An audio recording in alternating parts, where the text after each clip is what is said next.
Welcome back students. आज हम next lecture का आगाज़ करते हैं और just to sort of a recap अभी तक जो हमने किया है वो अगर आपको याद हो कि हमने जो एसेंशली स्टार्ट लिया था हमने ज़ीरोथ लॉ ऑफ थर्मोडायनेमिक्स से, जहाँ पे हमने जो एसेंशियल जो चीज़ थी वो थर्मल इक्विलिब्रियम की डेफिनेशन थी और कॉन्सेप्ट ऑफ टेम्परेचर था। और हमने अंडरस्टैंड करने की कोशिश की थी पिछले लेक्चर में कि इसकी माइक्रोस्कोपिक या स्टेटिस्टिकल बेसिस क्या है, इसको किस तरीके से जो ये थर्मोडायनेमिक लॉ हैं, जहन में रखिए कि थर्मोडायनेमिक्स जो है वो बेसिकली ये स्टडी है relationships of state variables for thermodynamic systems. तो मुख्तलिफ जो स्टेट वेरिएबल्स हैं उनकी अंडरस्टैंडिंग हम मज़ीद हम हासिल करेंगे नेक्स्ट लेक्चर्स में भी। जो एक इम्पॉर्टेंट स्टेट वेरिएबल था जो टेम्परेचर था, उसको हमने अंडरस्टैंड करने की कोशिश की थी। एक मैक्रोस्कोपिक ऑब्जर्वेबल हमने थर्मोडायनेमिक या थर्मल इक्विलिब्रियम की डेफिनेशन हासिल की थी कि जब मैक्रोस्कोपिक ऑब्जर्वेबल्स टाइम के साथ चेंज ना हो रहे हों तो वो एक थर्मल सिस्टम जो है वो थर्मल इक्विलिब्रियम में होता है।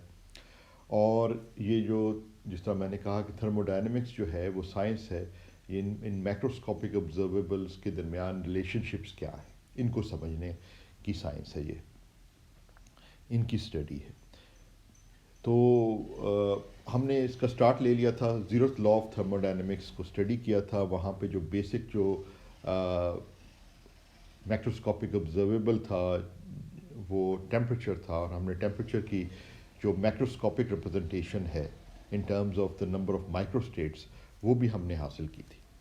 तो ये हमारे पास इस किस्म की रिलेशंस जो हैं, आपको याद होगा कि ये रिलेशंस हमारे सामने हमने डिराइव की थी। उसके बाद फिर हमने ये भी देखा था कि अगर एक सिस्टम जो है जिसे हम कैनोनिकल इंसाम्बल कहते हैं, कि एक सिस्टम थर्मोडायनेमिक सिस्टम जो है वो एक एनवायरनमेंट या हीट बाथ के साथ अटैच्ड हो, तो उस केस के अंदर जो है जो probability to be different microstates वो गिवन होती है बाय दिस बोल्ट्जमैन या कैनोनिकल डिस्ट्रीब्यूशन। तो ये भी बड़ा इम्पॉर्टेंट एक रिज़ल्ट था जो हमने पिछली दफ़ा हासिल किया था, और ये one of the fundamental results है स्टेटिस्टिकल फिज़िक्स का।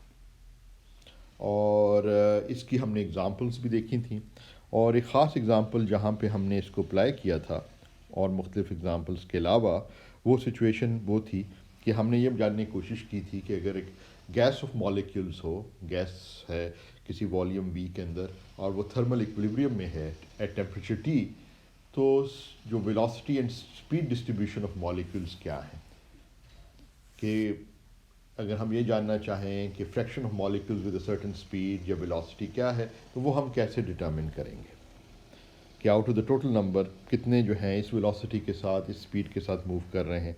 तो वो हमें ये जो बोल्ट्जमैन डिस्ट्रीब्यूशन थी जो अभी हम जिसका मैंने अभी जिक्र किया था, वो हमें हेल्प करती है चीज़ मालूम करने की, और हमने ये रिजल्ट्स हासिल किए थे for the velocity and the speeds. ठीक है, तो ये हमारे पास स्पीड डिस्ट्रीब्यूशन के लिए ये बेसिकली प्रोबेबिलिटी आ रही थी, और ये नॉर्मलाइज प्रोबेबिलिटी है, और ये बड़े इंपॉर्टेंट और यूज़फुल रिज़ल्ट्स हैं जो बहुत जगह डिफरेंट इनकी एप्लीकेशंस हैं, ये रियल वर्ल्ड रिज़ल्ट्स हैं। और आप जो है ये अप्रॉक्सीमेशन इनकी, ये approximation of an ideal gas जब हम अप्रॉक्सीमेट कर रहे हैं किसी भी गैस को, जब वो डाइल्यूट हो, उसकी डेंसिटी कम हो, तो उसको हम ट्रीट कर सकते हैं एज एन आइडियल गैस।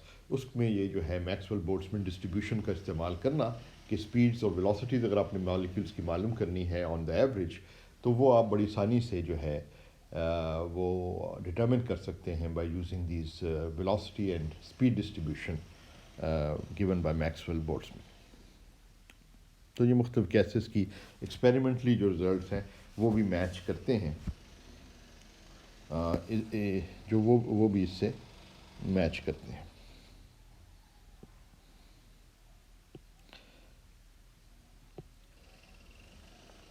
अच्छा जी, आज हमने जो है इसी सिलसिले को, कि हमारे जो मेन एम है वो ये है कि जो मुख्तलिफ मैक्रोस्कोपिक रिजल्ट्स और रिलेशंस हैं उनकी माइक्रोस्कोपिक बेसिस को अंडरस्टैंड किया जाए। और जो मैक्रोस्कोपिक लॉज हैं और जो मैक्रोस्कोपिक रिलेशंस हैं थर्मोडायनेमिक मैक्रोस्कोपिक ऑब्जर्वेबल्स के दरमियान, वो साइंस ऑफ थर्मोडायनेमिक्स है। तो हम साइंस ऑफ थर्मोडायनेमिक्स को तो अंडरस्टैंड भी करना चाह रहे हैं, और साथ साथ हम ये भी चाह रहे हैं कि ये अंडरस्टैंड करें कि इनकी माइक्रोस्कोपिक बेसिस क्या है। तो उस सिलसिले में अभी हमने ज़ीरोथ लॉ को डिस्कस किया है। आज हम अगर चलते हैं तो फर्स्ट लॉ को डिस्कस करते हैं।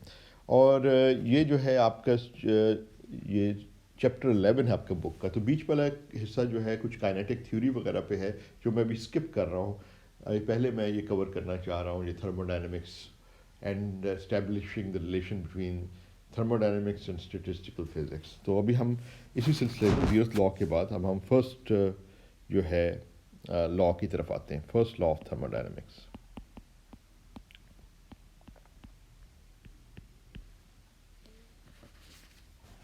और इसमें भी जो हमें चीज़ जो जहन में रखने वाली है कि जिस तरह ज़ीरोथ लॉ जो है वो डिफ़ाइन करता था एक इम्पॉर्टेंट थर्मोडायनेमिक ऑब्जर्वेबल जो कि टेम्परेचर है, टेम्परेचर को अंडरस्टैंड करने में हमारी मदद करता है, इक्विलिब्रियम को अंडरस्टैंड करने में कि थर्मल इक्विलिब्रियम होता क्या है।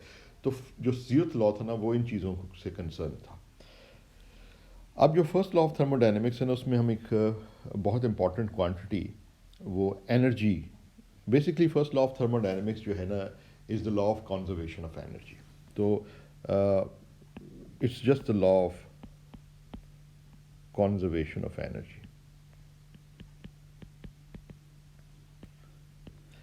क्योंकि ये लॉ जो है ये एनर्जी कंजर्वेशन लॉ से पहले एक तरह से डिस्कवर हुआ, तो लोगों ने इसको फर्स्ट लॉ ऑफ थर्मोडायनेमिक्स का नाम दिया। उस वक्त ये कॉन्सेप्ट ऑफ एनर्जी कंजर्वेशन जो थी वो सामने नहीं आई थी तारीखी तौर पर, तो ये थर्मोडायनेमिक्स का फर्स्ट लॉ कहलाना शुरू हो गया।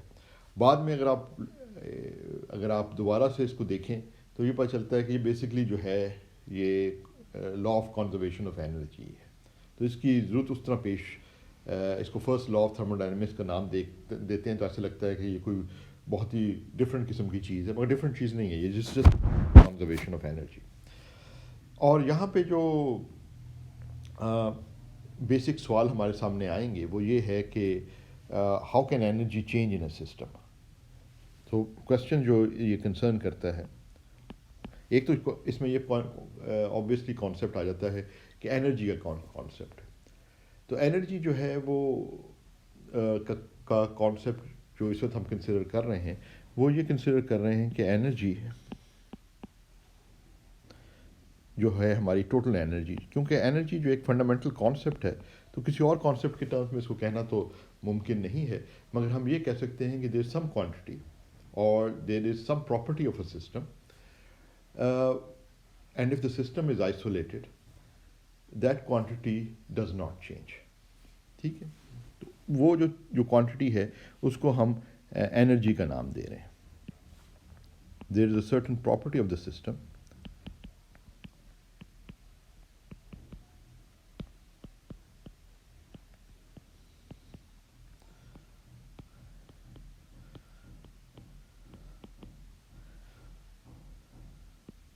when it is isolated, जब ये सिस्टम आइसोलेटेड हो। आइसोलेटेड का मतलब ये है कि वो किसी और सिस्टम के साथ इंटरेक्ट नहीं कर रहा, which does not change.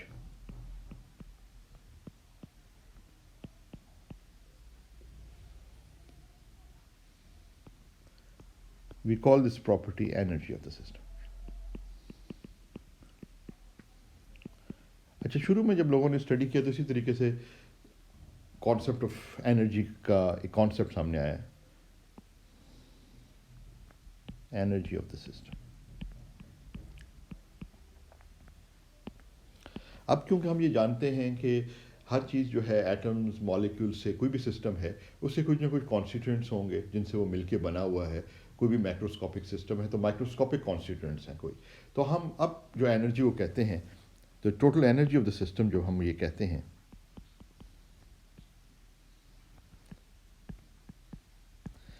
तो total energy of the system जो है वो थर्मोडायनेमिक्स में आमतौर पे यू से ज़ाहिर की जाती है। आम जो कॉन्टेक्स्ट में तो उसको ई कहा जाता है, मगर थर्मोडायनेमिक्स में इसको आमतौर पर यू या और ये टोटल एनर्जी जो है इसको हम इंटरनल एनर्जी का भी नाम देते हैं। ये उस ज़माने के की डेफिनेशंस हैं या उस ज़माने के जो है नोटेशंस हैं, जब ये सही मानों में ये समझा नहीं गया था कि ये मुख्तलिफ जो सिस्टम्स हैं इनके कोई कॉन्स्टिट्यूंट्स हैं, और ये तो इंटरनल एनर्जी बेसिकली मतलब यही है कि सिस्टम आइसोलेटेड है, उसकी कोई इंटरनल प्रॉपर्टी है ये जो कि एनर्जी है। तो internal total energy of the system जो है वो यू है। इसका मतलब है कि it is sum of kinetic energy. अगर हम अब तो ये अंडरस्टैंड करते हैं कि मैक्रोस्कोपिक सिस्टम जो हैं वो माइक्रोस्कोपिक कॉन्स्टिट्यूंट से मिलके बने हुए हैं। वो माइक्रोस्कोपिक कॉन्स्टिट्यूंट एटम्स भी हो सकते हैं, मॉलिक्यूल्स भी हो सकते हैं, इलेक्ट्रॉन्स भी हो सकते हैं, प्रोटॉन्स भी हो सकते हैं, सो फोर्थ। तो सम ऑफ काइनेटिक एनर्जीज हैं। तो हमें पता है कि एनर्जीज जो है बुनियादी तौर पे हम उन्हें कह सकते हैं sum of sum of kinetic energies plus sum of potential energies of potential energy. यानी जो भी कॉन्स्टिट्यूएंट्स हैं ना उनकी सम अगर आप काइनेटिक और पोटेंशियल एनर्जीज को कर दें तो वो जो है ये आपको total energy of the system मिल जाएगी, जिसको हम यू का नाम दे रहे हैं।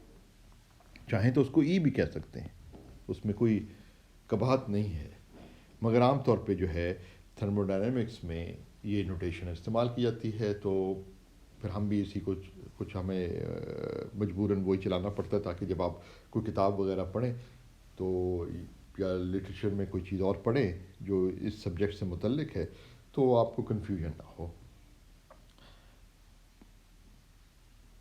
अच्छा, इधर पर ये कॉन्सेप्ट भी आता है कि जो है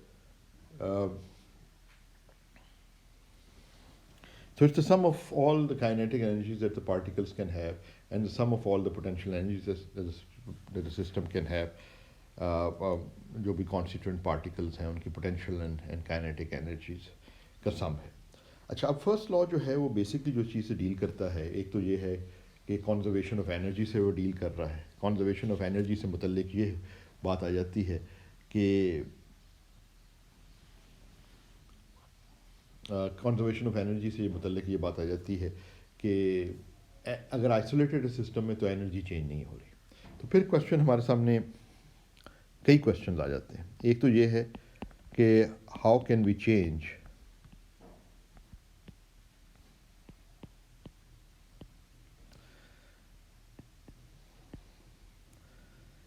the internal energy of the system.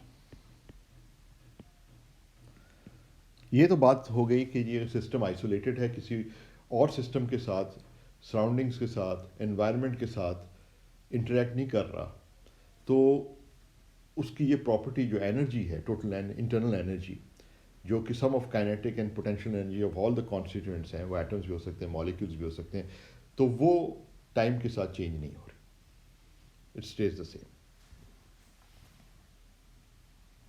जब हम डज नॉट चेंज का मतलब है तो उसका मतलब ये है कि वो टाइम के साथ तब्दील नहीं हो रही। How can we change the internal energy of a system? तो ये बेसिकली जो है ये बुनियादी सवाल है जो जो फर्स्ट लॉ ऑफ थर्मोडायनेमिक्स जिसका आंसर करता है। जिस तरीके से फर्स्ट लॉ ऑफ थर्मोडायनेमिक्स शुरू में डेवलप हुआ वो बुनियादी तौर पे इसी सवाल का जवाब है कि इंटरनल एनर्जी जो है वो किस तरीके से तब्दील हो सकती है। अच्छा, उससे पहले हमें एक तो ज़रा कॉन्सेप्ट्स हैं जिनको हमें थोड़ा सा अंडरस्टैंड करने की ज़रूरत है, जिसकी तरफ मैं भी आपके पास आता हूँ।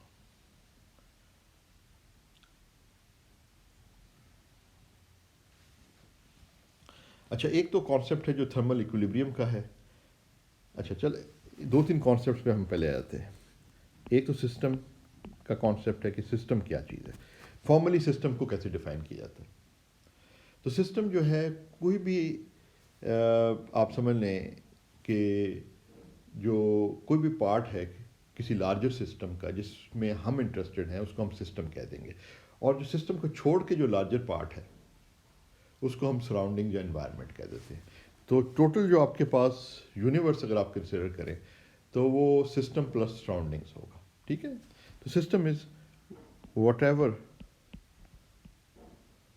Part of the universe. अब जो टोटल आप कह रहे हैं ना कि सिस्टम और सराउंडिंग को शामिल कर लें, जितना कुछ भी है इस कायनात में, उसको आपने यूनिवर्स का नाम दे दिया। तो whatever part of the universe we are interested in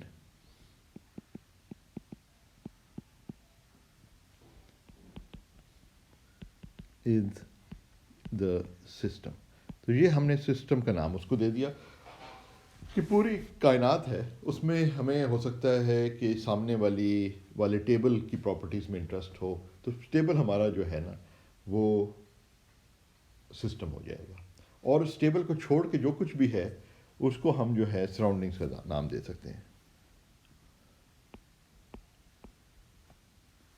system तो ये हो गया, और सराउंडिंग्स हो गए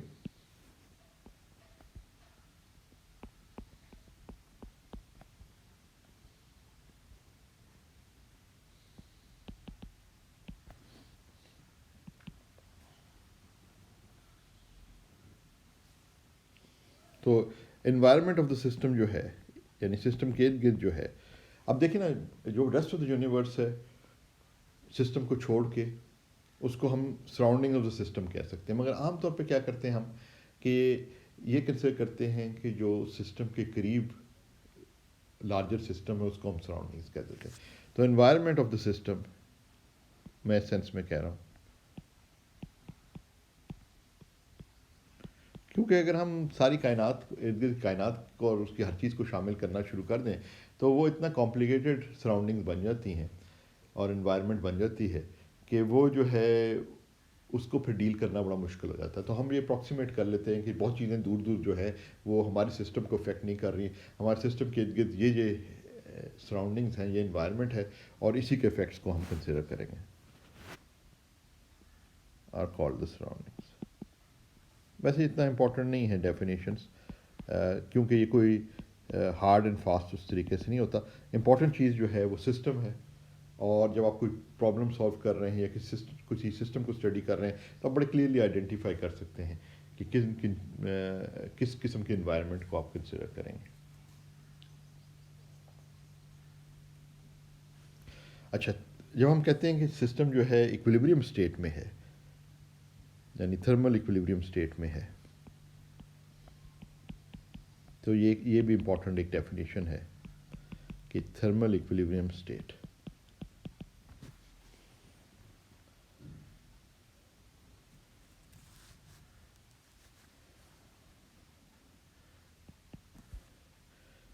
the system has definite values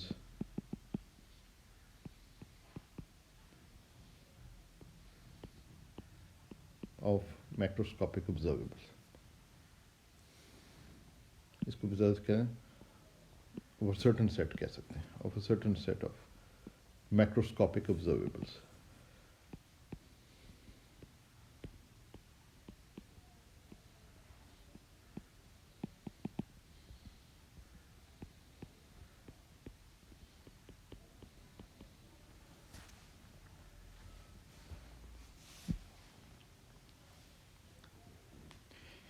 ये कहना कि क्यों ज़रूरत है, ये सब चीज़ें वैसे तो ऑब्वियस ही हैं। बहुत सारी चीज़ें जो थर्मोडायनेमिक्स की हैं वो ऑब्वियस हैं, मगर जिस तरह डिस्कशन भी हमारी हो रही थी कि हमें इन साइंसेस में बहुत सारे क्वांटिटेटिव आंसर्स भी हासिल करने हैं, नंबर्स के फॉर्म में हमारे रिजल्ट आना चाहिए कि इतना अगर हम सिस्टम को हीट करेंगे तो उसका टेम्परेचर इतना बढ़ेगा, इतना हम उसको प्रेस करेंगे तो उसका वॉल्यूम इतना डिक्रीज़ होगा, उसके नतीजे में प्रेशर इतना बढ़ेगा।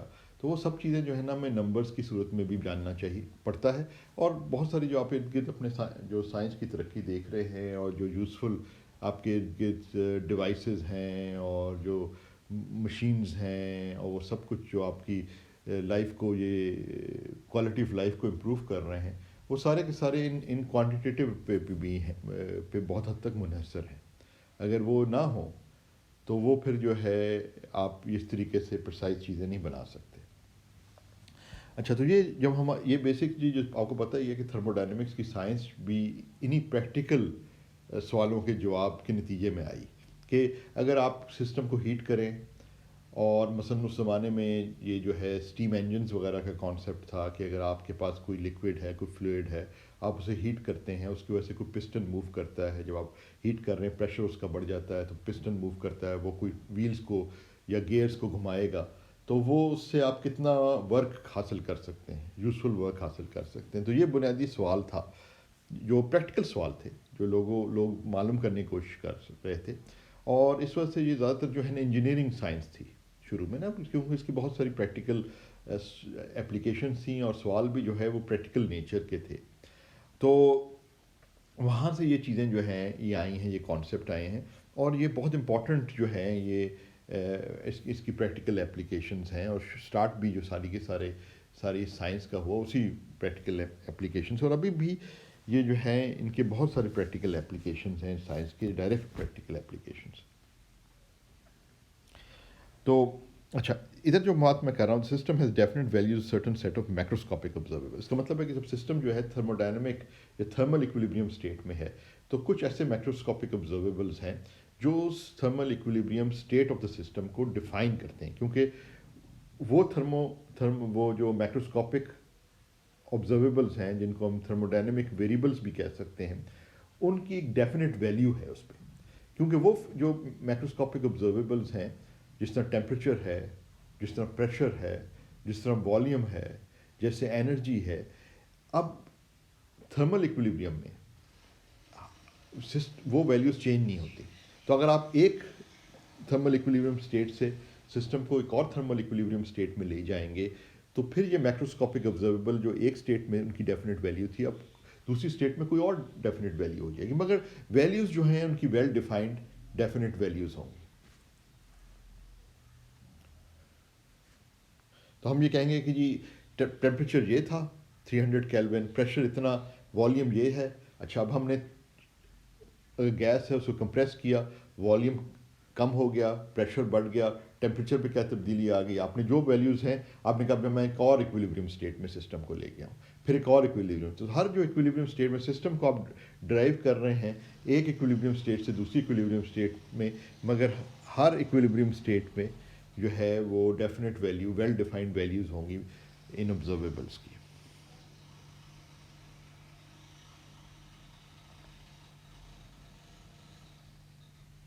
और ये जो वेरिएबल्स हैं ना मैक्रोस्कोपिक ऑब्जर्वेबल्स, इन्हें हम फंक्शंस ऑफ स्टेट कहते हैं। तो these functions of state या स्टेट फंक्शंस भी कई दफ़ा कह दिया जाता है, फंक्शंस ऑफ स्टेट।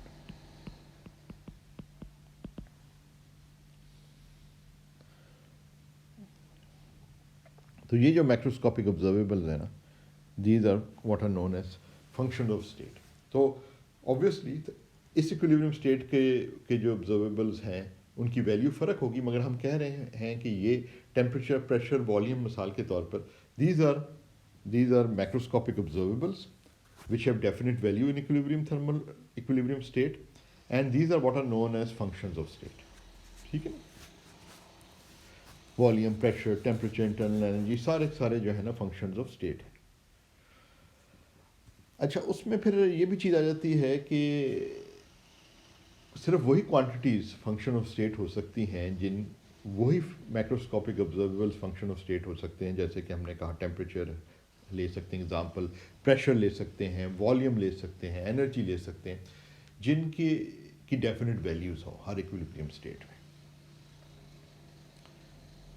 और हमें इम्पॉर्टेंट ये होता है कि हम ये मालूम करें कि ये दो इक्विलिब्रियम स्टेट में इन ऑब्जर्वेबल्स की वैल्यू में डिफरेंस क्या आया है। वो डिफरेंस सिर्फ फाइनल स्टेट और इनिशियल स्टेट में वैल्यूज़ पे डिपेंड करता हो, वो उस पाथ पे डिपेंड ना करता हो जिससे हमने उसको सिस्टम को एक इक्विलिब्रियम स्टेट से दूसरी इक्विलिब्रियम स्टेट में लाए। अगर वो पाथ पे डिपेंड करता है तो फिर उनको हम फंक्शन ऑफ स्टेट नहीं कह सकते।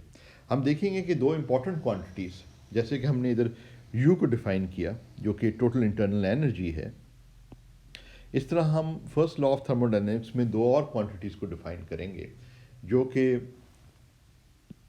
हीट और वर्क कहलाती है, D and W।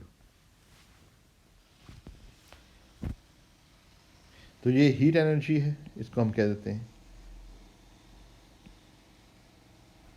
और इसको हम कह देते हैं ये है work. So heat energy is basically the energy that is transferred from the surroundings to the system or from the system to the surroundings. ये उससे रिलेटेड होगा. और वर्क डन जो होगा वो work done by the system होगा और work done on the system by the surroundings. तो ये जो बेसिक सवाल है हम देखेंगे कि ये जो बेसिक सवाल है कि how can we change the internal energy of a system, उसमें जो बुनियादी रोल होगा वो इन दो क्वांटिटीज़ का होगा जो कि हीट एंड वर्क कहलाती. और ये दोनों जो हैं ये फंक्शंस ऑफ स्टेट नहीं है, क्योंकि ये डिपेंड करती हैं कि थर्मोडायनेमिक सिस्टम को आप एक इक्विलिब्रियम स्टेट से जब दूसरी इक्विलिब्रियम स्टेट में लेके जाते हैं तो पाथ डिपेंडेंट है ये कि हीट आपने सिस्टम के अंदर जब वर्क किया जो तो वो डिपेंड करेगा कि आप किस पाथ से आपने जो है सिस्टम को और किस प्रोसेस के थ्रू सिस्टम को जो है एक इक्विलिब्रियम स्टेट से दूसरी इक्विलिब्रियम स्टेट में लेके गए. तो these are not functions of state. ये जो फंक्शन ऑफ स्टेट की एग्जांपल है उसमें आ जाता है प्रेशर, टेम्परेचर, वॉल्यूम, एनर्जी वगैरह. और ये जो हैं these are not functions of states. These are not functions of state.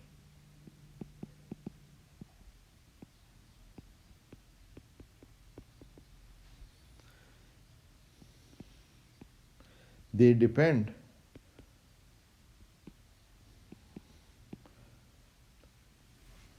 यानी कि एक इक्विलिब्रियम स्टेट से दूसरी इक्विलिब्रियम स्टेट में जो आप लेके गए तो वो इस पर डिपेंड नहीं करता जो आपके पास हीट एनर्जी एक्सचेंज हुई सिस्टम और सराउंडिंग्स के दरमियान, वो सिर्फ और सिर्फ दोनों इक्विलिब्रियम स्टेट में की वैल्यूज़ पर डिपेंड नहीं कर सकती, वो पाथ पे भी डिपेंड करती है. They depend on the path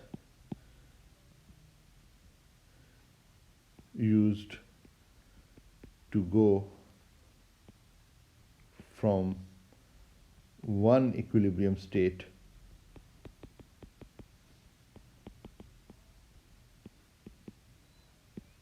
to another equilibrium state.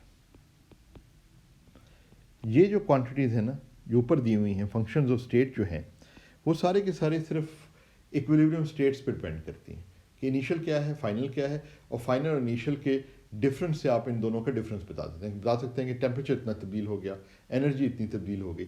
लेकिन वर्क और हीट को आप उस तरीके से नहीं कह सकते. इसलिए जो इन क्वांटिटीज़ के डिफरेंशियल्स होते हैं ना, चेंजेस जो हैं, small change in these quantities, वो एग्जैक्ट डिफरेंशियल्स कहलाते हैं और इनके जो हैं वो इनएग्जैक्ट डिफरेंशियल्स कहलाते हैं.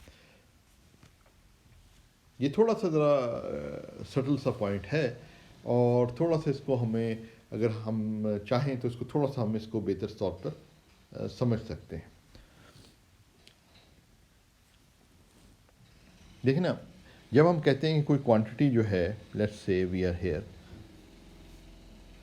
हम कहते हैं कोई फंक्शन है हमारे पास, कंसिडर अ फंक्शन,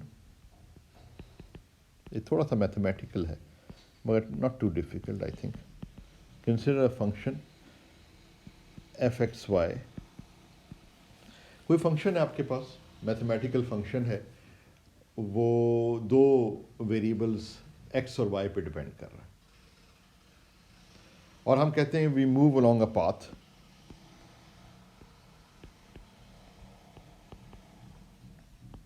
और हम एक पाथ पे मूव करते हैं और पाथ जो डिफाइंड है कि हम ये इनिशियल वैल्यूज़ से हम जो है ये फाइनल वैल्यूज़ पे चले जाते हैं.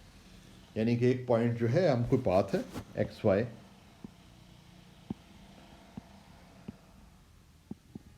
और हम कोई पाथ है, ये वैल्यूज़ जो हैं एक्स आई वी आई है और ये कोई और आपके पास है पॉइंट एक्स वी एफ है. ठीक है. अब हम ये मालूम करना चाहते हैं कि ये चेंज क्या है इस फंक्शन में as you go along this path.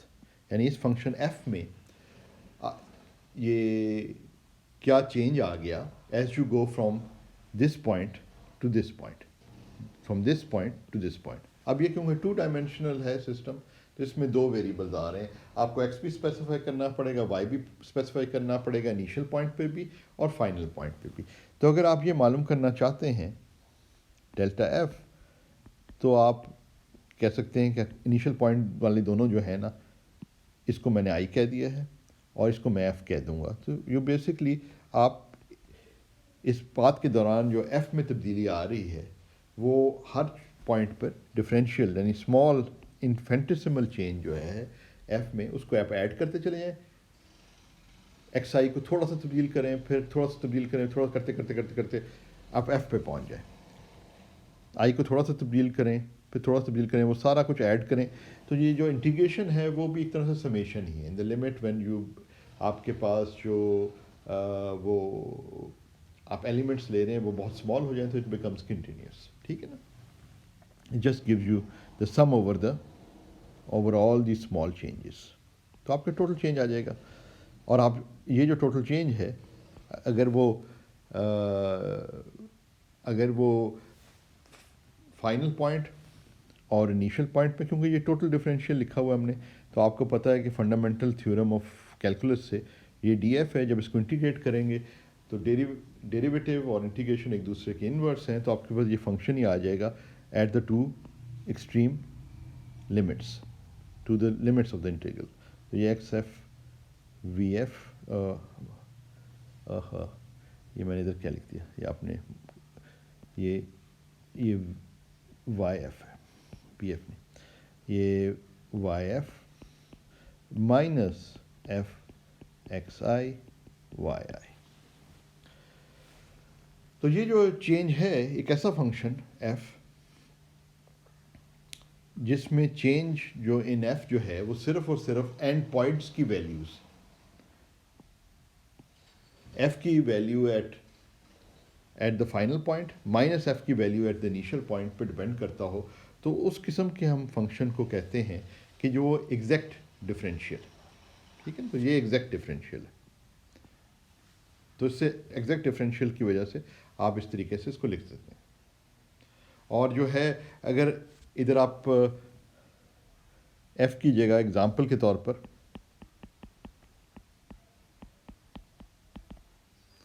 F को आप ले सकते हैं, ये डेल्टा यू भी हो सकता है, ये डेल्टा वी भी हो सकता है, ये डेल्टा पी भी हो सकता है, जो हमारे पास वॉल्यूम, प्रेशर, इन एनर्जी है, वो these are all exact differentials in the sense कि इनकी वैल्यू जो है यहाँ पे एफ की जगह आप अगर यू डाल दें तो यू 2 पॉइंट्स पर, अब एक्स और वाई आप समझ लें कि कोई थर्मोडायनेमिक वेरिएबल्स हैं, कोई मैक्रोस्कोपिक वेरिएबल्स हैं जो इक्विलिब्रियम स्टेट को जाहिर कर रहे हैं। तो जो चेंज इन इंटरनल एनर्जी है, अगर आप एफ की जगह यू डाल दें, क्यों, तो वो चेंज इंटरनल एनर्जी सिर्फ और सिर्फ equilibrium initial and final state पे डिपेंड करती है, यानी उन दोनों का डिफरेंस अगर आप लें तो उस पर सिर्फ डिपेंड करेगी। तो इसका मतलब ये है कि हर इक्विलिब्रियम स्टेट के लिए आप यू को एक definite value, well defined value दे सकते हैं, इसी तरह फाइनल पॉइंट को भी दे सकते हैं, हर पॉइंट को दे सकते हैं। लेकिन ये जो चेंज है from one equilibrium state to another in the internal energy delta U जो है, वो सिर्फ और सिर्फ उन दोनों इक्विलिब्रियम पॉइंट्स पे यू की वैल्यू पे डिपेंड करता है। तो ये बहुत इम्पॉर्टेंट है। उसी की बुनियाद पर हम इसका मतलब ये हुआ कि हम सिर्फ और सिर्फ इक्विलिब्रियम स्टेट को जब हम डिफ़ाइन करेंगे ना, तो उसमें सिर्फ वो थर्मोडायनेमिक वेरिएबल्स आ सकते हैं, जैसे कि इंटरनल एनर्जी है, वॉल्यूम है, प्रेशर है, नंबर ऑफ पार्टिकल्स हैं एंड सो फोर्थ, जिनमें सिर्फ वो वेरिएबल्स हो सकते हैं जिनकी डेफिनेट वैल्यू, दूसरे लफ्ज़ों में जो कि एग्जैक्ट, जिनके डिफरेंशियल एग्जैक्ट डिफरेंशियल्स हो, ठीक है ना। वो सिर्फ पाथ पे डिपेंड ना करते हैं, वो इनिशियल और फाइनल पॉइंट्स पे डिपेंड करते हैं।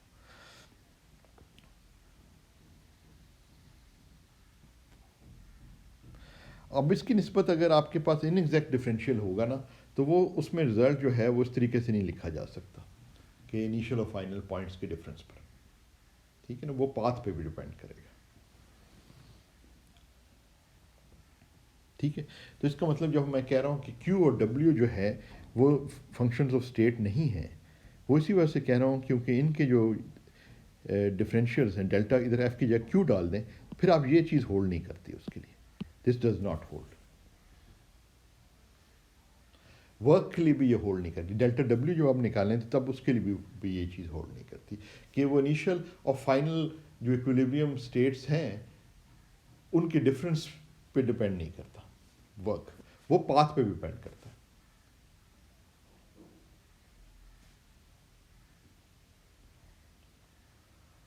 जैसे कि अगर आपने अपने कमरे में कोई चीज़, आप एक कमरे में एक चीज़ छोड़ के चले जाते हैं अपने दोस्त के पास और कुछ देर के बाद आते हैं तो वो उसका टेम्परेचर अगर बढ़ जाता है, तो इनिशियल टेम्परेचर आपको पता था, फाइनल टेम्परेचर कुछ और आ गया, तो टेम्परेचर का जो डिफरेंशियल है वो एक एग्जैक्ट डिफरेंशियल है, वो सिर्फ इनिशियल और फाइनल स्टेट पर डिपेंड करता है। मगर अब आपको ये नहीं पता कि ये जो उसका टेम्परेचर बड़ा है, तो ये टेम्परेचर जो बड़ा है ये उस मिसाल के तौर पर आपके पास एक मेटेलिक जो है कप है, तो वो जो है मेटल का कप है, तो उसको आपके दोस्त ने हीट किया है और उस टेम्परेचर तक पहुंचाया है, या फिर उसको थोड़े से मार मार के उस टेम्परेचर तक पहुंचाया, यानी उसके ऊपर वर्क किया। रिजल्ट जो है ना आपके पास दोनों सूरतों में वही इक्विलिब्रियम स्टेट आएगी, मगर वो पाथ पर डिपेंड करेगी कि उसमें कोई हीट किया गया है या कोई कॉम्बिनेशन है, कुछ हीट किया है कुछ उसमें वर्क भी किया है, वो अब आप जो है ना वो बता नहीं सकते। तो वो it is all path dependent, तो इसलिए यूनिकली आप एसोशिएट नहीं कर सकते value of Q and W with the equilibrium state. और उसकी वजह से ये है कि ये इक्विलिब्रियम स्टेट को डिफाइन करने के लिए ये फंक्शन ऑफ स्टेट नहीं है, ना क्यू ना डब्ल्यू, ना हीट एनर्जी ना वर्क डन, वो पाथ डिपेंडेंट। तो ये जो क्वांटिटीज़ हैं अलबत्ता इंटरनल एनर्जी, वॉल्यूम, प्रेशर वगैरह जो हैं, these are all functions of state. तो हर इक्विलिब्रियम स्टेट के साथ आप इस किस्म के जो थर्मोडायनेमिक वेरिएबल्स हैं उनको डेफिनेट यूनिक वैल्यूज़ दे सकते हैं। और अगर आप इक्विलिब्रियम स्टेट से दूसरी इक्विलिब्रियम स्टेट में जाएंगे तो फिर आप इनके डिफरेंस भी एग्जैक्टली मालूम कर सकते हैं बगैर किसी इबहाम के, बगैर किसी कन्फ्यूजन के। अच्छा, अब अगर मैथमेटिकली इस चीज़ को देखा जाए तो जब एग्जैक्ट डिफरेंशियल जो है किसी भी, जब हम डी एफ लिखते हैं उसको हम, अगर वो दो वेरिएबल्स पर डिपेंड कर रहा है तो आप जानते ही हैं कि ये इसको हम इस तरीके से लिख सकते हैं, because we can independently change the two variables and see what the change in F which is a function of X Y, इसमें क्या तब्दीली आई है। क्योंकि ये फंक्शन है एक्स वाई का, तो अगर हम कहते हैं कि ये पार्शियल डेरिवेटिव ये शो कर रहे हैं कि हम एक्स को चेंज कर रहे हैं मगर वाई को फिक्स रखा हुआ है। थर्मोडायनेमिक्स में पार्शियल डेरिवेटिव्स की बड़ी इंपॉर्टेंस है, क्योंकि जो फंक्शंस हैं, मुख्तलिफ थर्मोडायनेमिक जो फंक्शंस हैं या फंक्शन ऑफ स्टेट हैं, वो मुख्तलिफ और थर्मोडायनेमिक वेरिएबल्स पर डिपेंड करते हैं। यानी कि जैसे कि इंटरनल एनर्जी है मिसाल के तौर पर, वो टी वी वगैरह पर डिपेंड कर सकती है। तो जब आप तब्दीली देखना चाहें मिसाल के तौर पे यू में, तो आप टेम्परेचर के साथ भी उसकी तब्दीली, क्योंकि ये सारे के सारे टेम्परेचर, वॉल्यूम, प्रेशर वगैरह ये जो हैं ये इंटरनल ये जो हैं फंक्शन ऑफ स्टेट हैं और इंडिपेंडेंट वेरिएबल्स हैं। तो अब आप ये कह सकते हैं कि मैं अगर टेम्परेचर को चेंज करूँगा तो मैं बाकी चीज़ें कांस्टेंट रखूँ, सिर्फ टेम्परेचर के चेंज के इफेक्ट देखना चाह रहा हूँ यू के ऊपर, इंटरनल एनर्जी के ऊपर। फिर कभी आपका ऐसा इंटरेस्ट हो सकता है कि आप टेम्परेचर को फिक्स रख रहे हैं मगर वॉल्यूम को तब्दील कर रहे हैं एंड सो फोर्थ, तो वो फिर आप टेम्परेचर को फिक्स कर देंगे तो पार्शियल डेरिवेटिव जो है वो बन जाएगा विद रिस्पेक्ट टू वॉल्यूम और उसमें टेम्परेचर फिक्स होगा। तो बहुत दफ़ा हम इस तरीके से लिखते हैं, आपको नज़र आएंगी इस किस्म की क्वान्टिटी इसमें कि आप D U by D V कर रहे हैं और आप कह रहे हैं कि अच्छा जो चीज़ मैं फ़िक्स रख रहा हूँ उसको मैं बाहर लिख देता हूँ ताकि ये ज़ाहिर हो जाए कि कौन सा वेरिएबल मेरा जो है वो मैं तब्दील कर रहा हूँ और इसमें जो है तब्दीली देख रहा हूँ इसको तब्दील करने से, इसको चेंज करने से, और किसको मैं फ़िक्स रख रहा हूँ, मिसाल के तौर पे टेम्परेचर को मैं फ़िक्स रख रहा हूँ। तो ये पार्शियल डेरिवेटिव्स जो है ना, क्योंकि थर्मोडायनेमिक्स में ज़्यादा कन्फ्यूजन जो पैदा होती है ना वो इसी चीज़ से होती है, ज़्यादा डिफ़िकल्टी जो लोगों को शुरू में पेश आती है वो यही है कि बहुत सारे इंडिपेंडेंट वेरिएबल्स हैं, बिकॉज बहुत सारे नॉब्स हैं जिनको आप कंट्रोल कर सकें, बहुत सारी चीज़ें हैं जिनको आप तब्दील कर सकें। टेम्परेचर तब्दील कर सकते हैं लैब के अंदर, मिसाल के तौर पर एक्सपेरिमेंट कर रहे हैं तो टेम्परेचर भी चेंज कर सकते हैं, वॉल्यूम भी चेंज कर सकते हैं, प्रेशर भी चेंज कर सकते हैं, नंबर ऑफ पार्टिकल्स भी चेंज करते हैं, सो फोर्थ। तो अब आप कोई थर्मोडायनेमिक वेरिएबल है जिस तरह इंटरनल एनर्जी है, वो इन तमाम वेरिएबल्स पे मिसाल के तौर पे डिपेंड कर रही है, और आप ये देखना चाह रहे हैं कि इसको तब्दील करने से उस पर क्या तब्दीली आती है, तो फिर आपको ये स्पेसिफाई भी करना पड़ेगा कि बाकी जो इंडिपेंडेंट वेरिएबल्स हैं उन सबको मैं कांस्टेंट या फिक्स रख रहा हूँ। तो इसलिए फिर पार्शियल डेरिवेटिव्स का यहाँ काफ़ी इस्तेमाल आ जाता है। ये वैसे ही मैं बता रहा था कि पार्शियल डेरिवेटिव जो हैं ये थर्मोडायनेमिक्स में बड़े इंपॉर्टेंट हैं, because thermodynamic variable these functions of state, these depend on many different independent variables। अच्छा जी, तो ये डिफरेंशियल को तो ये हम बेसिकली इस तरीके से लिख सकते हैं, इसको अगर हम इक्वेशन 1 कह लें। तो अब जो है क्वेश्चन हमारे सामने ये है,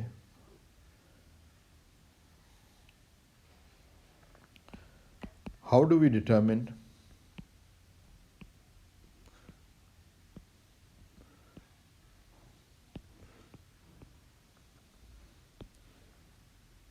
whether a differential of a function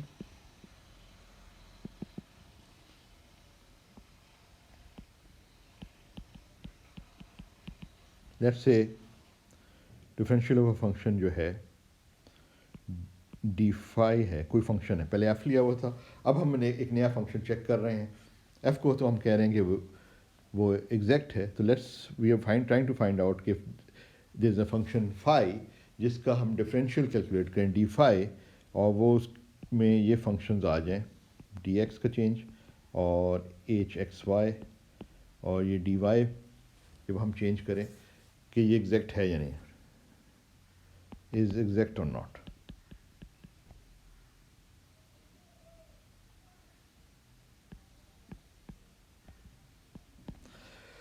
अच्छा, अगर एग्जैक्ट हो जाएगा अगर ये जी एक्स वाई जो है ये डेरिवेटिव एफ ओवर एक्स, कोई ऐसा फंक्शन हम निकाल सकें एफ जिसका ये डेरिवेटिव हो विद रिस्पेक्ट टू एक्स, तो फिर ये वाली फॉर्म बन जाएगी जो एग्जैक्ट डिफरेंशियल के लिए है। एग्जैक्ट डिफरेंशियल में जब आप इसको इंटीग्रेट करेंगे तो एक्स वाला पार्ट फिर आपको ये चीज़ बेसिकली मिल जाएगी। तो अब आप जो हैं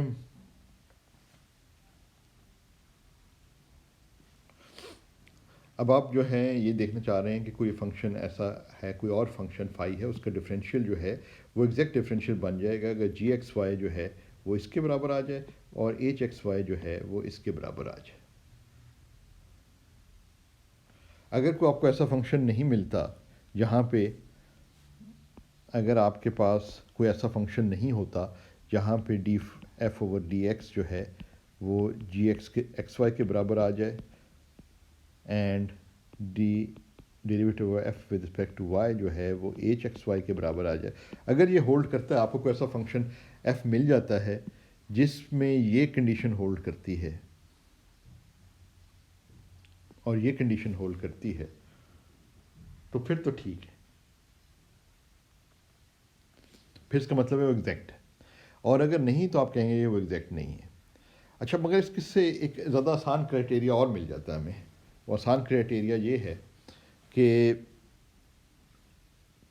हमें ये पता है, वी नो, हमें पार्शियल डेरिवेटिव्स की वी नो द फॉलोइंग, कि पार्शियल डेरिवेटिव्स जो हैं आमतौर पे जब आप जो इन फंक्शन से डील करते हैं जो कि स्मूथ डिफरेंशिएबल फंक्शंस हैं, जैसे कि हम फिज़िक्स में डील करते रहते हैं, मैथमेटिशियंस कोई नए फंक्शन इन्वेंट कर सकते हैं जिसके लिए होल्ड ना करता हो, मगर फिज़िक्स में जिन फंक्शन से भी हमारा ताल्लुक़ है वो उसमें ये चीज़ होल्ड करती है कि जब आप सेकंड डेरिवेटिव्स लें ना, तो वो ऑर्डर ऑफ द डेरिवेटिव्स जो है वो मैटर नहीं करता।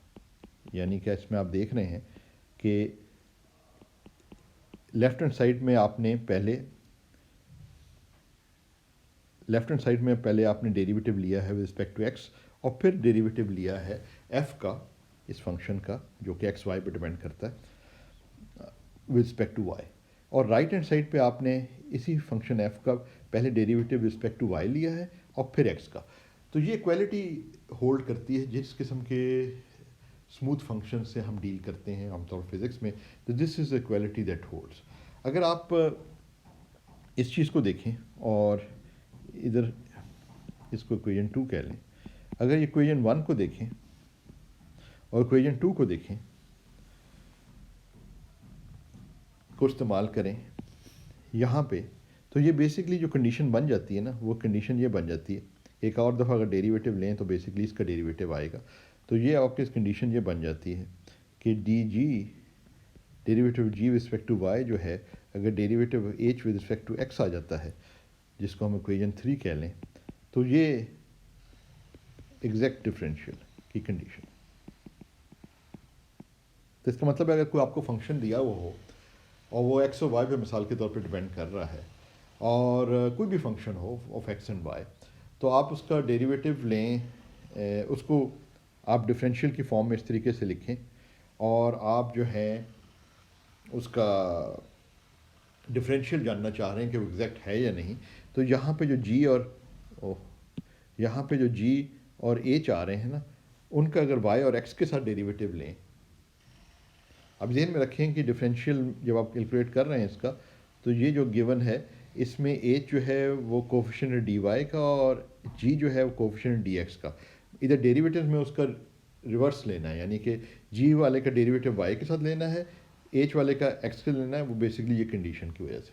तो ये जो है अगर इक्वल आ जाते हैं ना, तो उस केस में हम ये कहते हैं कि ये जो डिफरेंशियल है डी फाई, ये एक एग्जैक्ट डिफरेंशियल है। तो ये एक आसान सा तरीका इसका आ जाता है।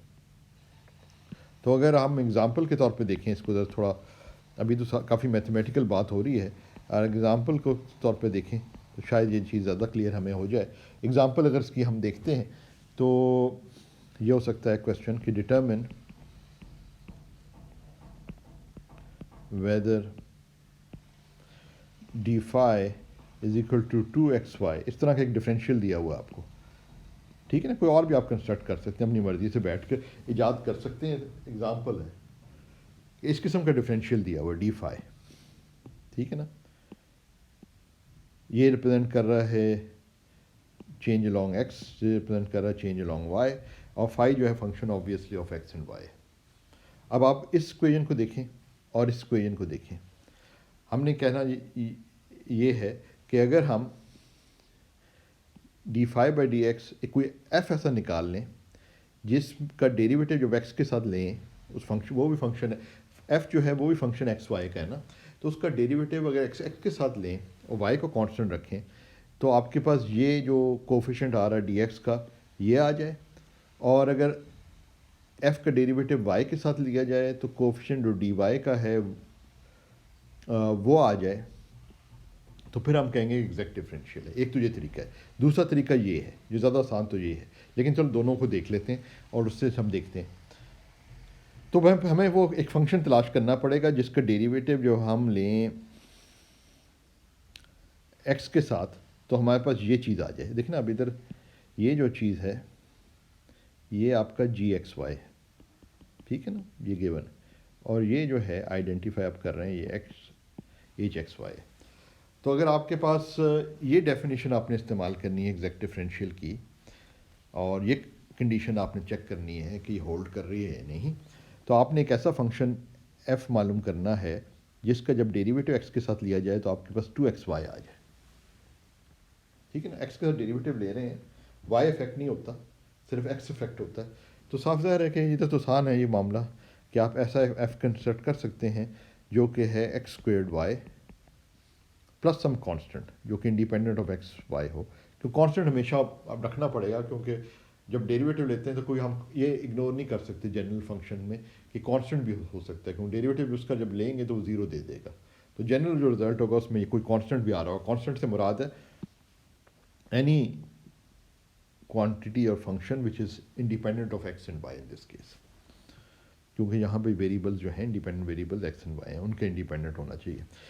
अच्छा, अब इसका जब आप डेरिवेटिव लेते हैं तो ये इसलिए ट्रू है क्योंकि साफ नज़र आ रहा है ना, डेरिवेटिव इसका लेंगे तो ये आ जाएगा 2xy, वाई को आप कांस्टेंट रख रहे हैं, ठीक है ना, वाई को आप कांस्टेंट रख रहे हैं। तो जब ये पार्शियल डेरिवेटिव आप लिखते हैं ना, तो अगर पार्शियल डेरिवेटिव मतलब ये होता है कि सिर्फ ये वेरिएबल चेंज हो रहा है, बाकी जितने भी वेरिएबल्स हैं ना, इस केस में तो एक ही और वेरिएबल है वो वाई, वो सारे फिक्स्ड हैं, कांस्टेंट हैं, वो चेंज नहीं हो रहे।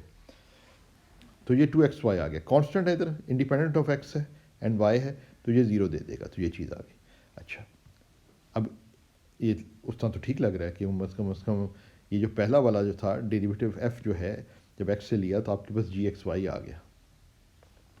मगर अभी हमने दूसरी चीज़ भी ये जो है दूसरी चीज़ भी हमने जो है चेक करनी है कि जब आप डेरिवेटिव f का लें विद रिस्पेक्ट टू y और x को फिक्स रखें, पार्शियल डेरिवेटिव ये चीज़ जाहिर कर रहा है, तो फिर उस केस के अंदर जब इसका डेरिवेटिव लेते हैं जब इसका डेरिवेटिव हम लेते हैं, y के साथ ले रहे हैं, x को फिक्स रख रहे हैं, तो y के साथ डेरिवेटिव लेंगे तो x स्क्वायर्ड आ जाएगा ना, ये तो आपको पता ही है, x को हम फिक्स रख रहे हैं, तो ये बन गया, h x y के बराबर आ गया, और ये जो हमारी कंडीशन थी ये सेटिस्फाई होगी। इसका मतलब है कि डी फाई जो ये डिफरेंशियल ऑफ फाई जो है इधर गिवन इस फॉर्म में, this is an exact differential because we found a function F such that these conditions are satisfied. अच्छा, अब दूसरे वाले में देते हैं इक्वेशन 3 से लेके, इक्वेशन 3 जो है यानी ये वाली जो है, इसको भी चेक करते हैं कि ये इससे भी हमें ये रिज़ल्ट मिल जाता है। वैसे साबित तो हो गया है कि ये एग्जैक्ट डिफरेंशियल है, लेकिन इससे भी चेक कर लेते हैं, ये ज़्यादा आसान है। उसमें सिर्फ ये है कि जी और एच का आपने डेरिवेटिव लेना है, एच एक का वाई के साथ और जी का वाई के साथ और एच का एक्स के साथ। तो ये भी अगर हम कर लें तो क्योंकि जी एक्स वाई जो है वो है 2xy और एच एक्स वाई जो है वो है एक एक्स स्क्वेयर्ड, तो D ji derivative with respect to Y करना है इस इक्वेशन 3 में। आप देखें तो जब हम ये डेरिवेटिव लेंगे तो ये 2x आ जाएगा, और ये डेरिवेटिव इसका लेना है हमने विद रिस्पेक्ट टू x इस कंडीशन के तहत, तो ये डेरिवेटिव जो है आपका, वेरी गुड, ये भी 2x आ गया। तो इसका मतलब है दोनों बराबर हैं और ये कंडीशन सेटिस्फाई हो रही है, इसका मतलब एग्जैक्ट डिफरेंशियल है। तो इन दोनों से ये साबित हो रहा है एग्जैक्ट डिफरेंशियल, यानी D phi is an exact differential. ठीक, तो ये एक तरीके से ये चेक भी है। अच्छा, जब आपके पास ये जो कंडीशन है ना, ये जो कंडीशन है,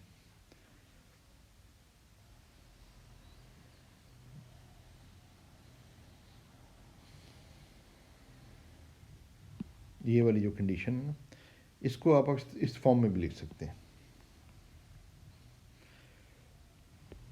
जी एच ओवर डी एक्स, या चलें g over d y minus d h over D x is equal to 0।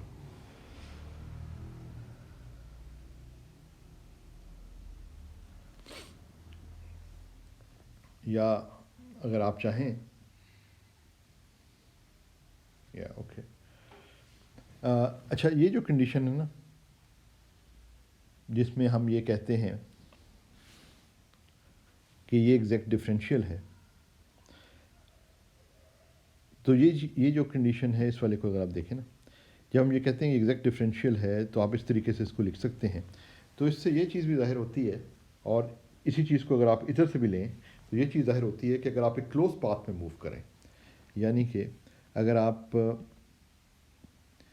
एक इक्विलिब्रियम स्टेट से दूसरी इक्विलिब्रियम स्टेट में जा रहे हैं और फिर हम वापस ओरिजिनल जो इनिशियल आपकी इक्विलिब्रियम स्टेट थी उसमें वापस आ रहे हैं, तो क्योंकि आप वापस उसी पे आ रहे हैं तो टोटल जो चेंज होगा वो ज़ीरो हो जाएगा।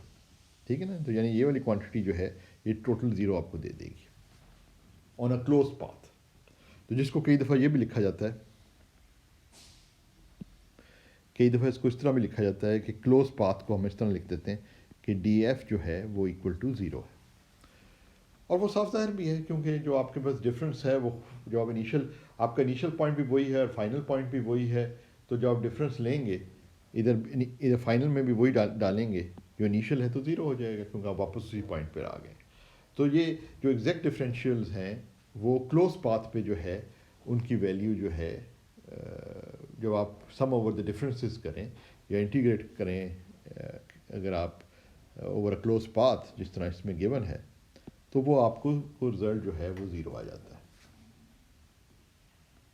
और ये कंडीशन जो है अगर आप देखें तो ये कंडीशन जो है, इसको अगर पता नहीं अब आप लोग ये जानते हैं या नहीं, ये curl of F equal to zero भी कहते हैं। और ये कंडीशन बेसिकली ये इसी किस्म की कंडीशन है जो यहाँ पे भी दी हुई है। ये नीचे वाले जो रिजल्ट्स हैं ना, वो भी यही जाहिर कर रहे हैं कर्ल।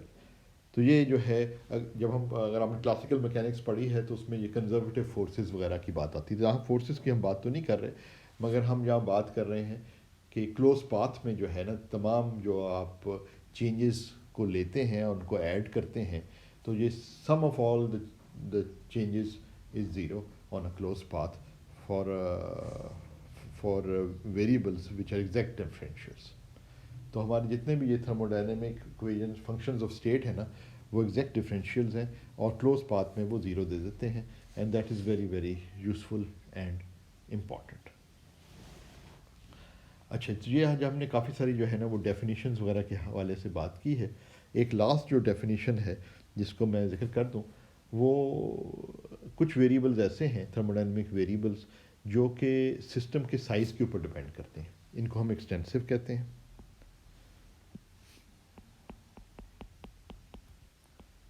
कि अगर आप सिस्टम का साइज़ बड़ा कर देंगे, जितना बड़ा करते चले जाएंगे, इन थर्मोडायनेमिक वेरिएबल्स के भी उतने ही बड़े होने शुरू हो जाएंगे। एक्सटेंसिव जो है ना वो है proportional to system size.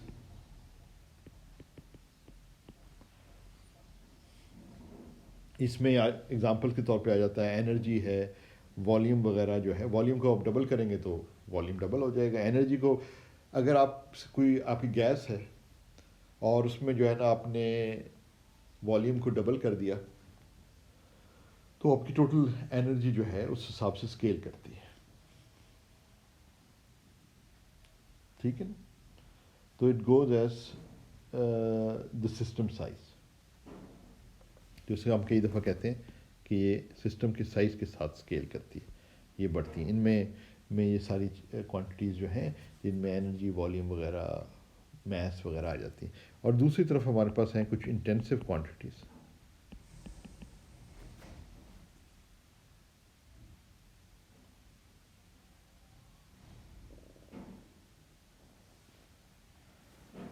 which are independent of system size.